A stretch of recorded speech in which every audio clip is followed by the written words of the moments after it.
So now we want to install the IDE, and the IDE is just an environment in which we can code Python and make it more efficient. So the IDE is actually called PyCharm. Now there's a paid version and a free community version. We're going to obviously download the community version. I'm not associated with PyCharm in any way. You may find an IDE out there that you prefer. However, I think PyCharm is one of the best for Python. So you just go to Google again and type PyCharm. Click the first link, which is JetBrains. It's produced by them or developed by them. And all we need to do is click download. Now, as you can see, you get the choice between a free trial and the professional version, which costs money. I don't think it's very expensive, but even so, we'll just get the free one, which is the community edition. So we'll click download on that. And the download will start shortly. So then we get a .exe, save the file. Give it a second to download. It shouldn't take too long. As you can see, it's taking 10 seconds for me.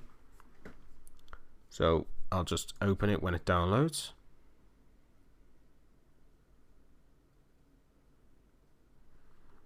There we go, a few seconds left, and we'll open it.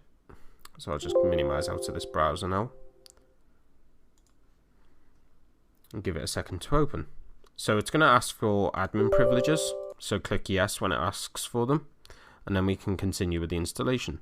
So next, I'm going to leave everything default, and then I'm going to click next and then click install. You can have a look through the options in the installation window if you want to, like install a desktop icon. I don't want to, but it's completely up to you. So this will take a few minutes to install, so I'll just let it install. So here we go, the installation is almost complete. It didn't take too long, like I said, only a few minutes, minute or two tops. It's almost done now, it's just extracting some modules. And there we go. So PyCharm Community Edition has installed. So I'm just going to tick this box and click finish, so it automatically runs the Community Edition of PyCharm. You need to just accept the privacy policy, click continue. I'm just going to say don't send to data sharing. It's up to you. It depends on your personal preference. Now you get to choose between a interface, so a user interface theme. You can choose between light and dark, which they call Darkular. So I think I'm going to go with the light. You can change this obviously within the settings, but to start it off, I think I'll start with the light. And then what I'll do is I'll click next. I'm going to leave everything as default. So what I'm going to do is I'm going to click skip remaining and set defaults. And there we go. So this is what PyCharm looks like. I'm going to create a new project just to show you what it looks like. Don't worry, I will go into more detail in this in a different episode within this course. So I'm just going to quickly call this test and then click create. So it's creating the virtual environment. This is what it looks like. Just click don't show tips and close. So it's just creating the virtual environment. The reason I said don't show tips is because sometimes it can be a little bit overwhelming because it just constantly keeps popping up for every decision that you make within this environment, which can get quite annoying personally anyway. But like I keep saying, it's all up to you with this. So it's just creating the virtual environment. It won't take too long. The reason it's doing this is because it needs to install certain requirements and dependencies for you to be able to run this environment. And also Python. So it checks if you've got Python installed, etc. There we go. This is what the project is called, test. As you can see, I called it test when setting it up. But there's still no file here to be able to like edit or, type some Python. So all I need to do is go to File, New, and New Python file. So you click New and it'll give you this window and you just click Python file.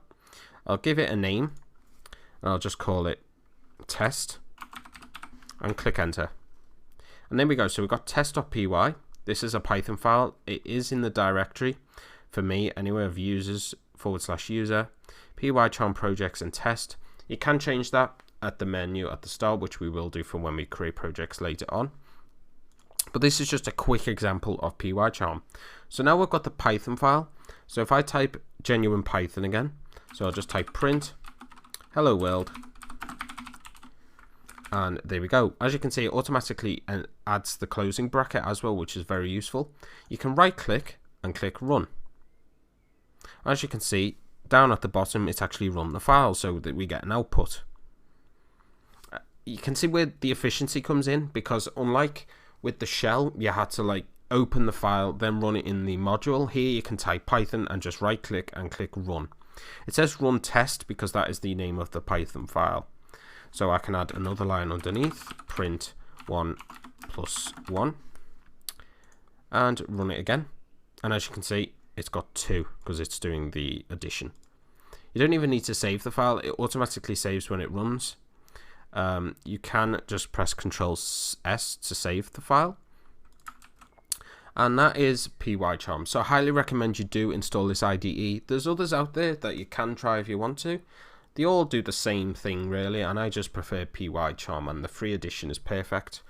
So hopefully you do install this to make your Python programming a little bit easier. And now we can actually start with the basics of Python.